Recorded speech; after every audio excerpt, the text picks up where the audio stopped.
The crisis in Palestine is so severe that international courts are using the word genocide. Calls for peace alone are meaningless without justice and real action. A permanent, unconditional ceasefire is the first urgent step. No more temporary pauses. Without a full stop to the violence, aid and rebuilding are impossible. But a ceasefire isn't enough. Trust is shattered. That's why international monitors, neutral UN observers, must be on the ground to ensure all sides respect the ceasefire. Their presence brings accountability and prevents a return to violence. This isn't just about stopping the fighting, it's about creating the conditions for recovery and diplomacy. A monitored ceasefire is the emergency brake, shifting the focus from survival to rebuilding.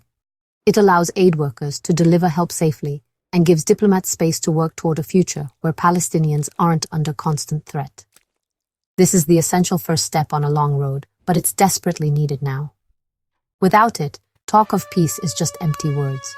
Real action must begin with stopping the violence and building trust. When the bombs stop, Gaza faces a humanitarian catastrophe. Homes, hospitals, and water systems destroyed, famine already a reality. The world must deliver massive, unrestricted aid.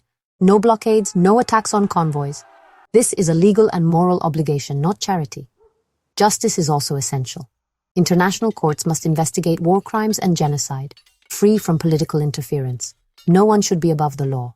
But aid and trials only treat symptoms.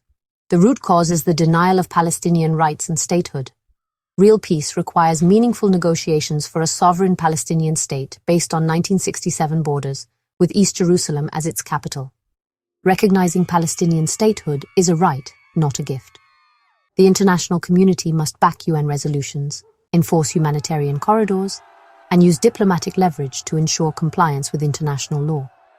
This is the hard work of diplomacy, less glamorous, but essential for lasting peace. Only then can both Palestinians and Israelis live in security and dignity. The world must act, not just talk.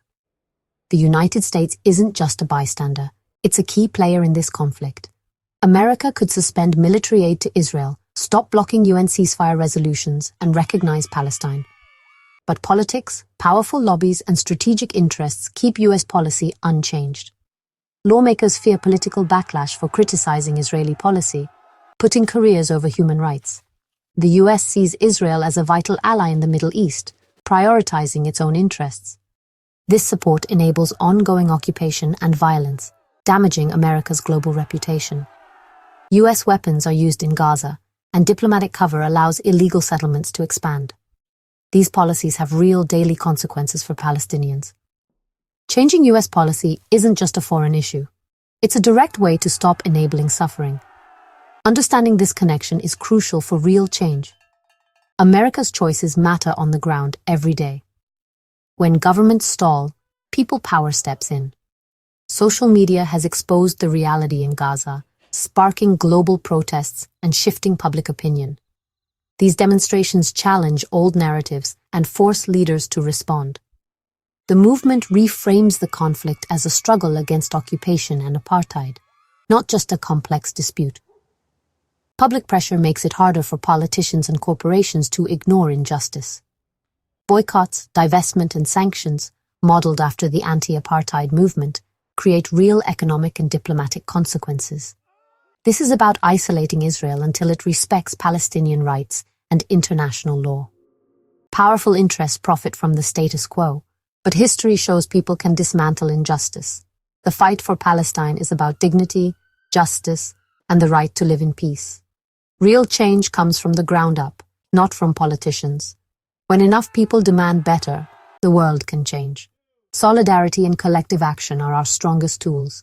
The future depends on what we do together, right now.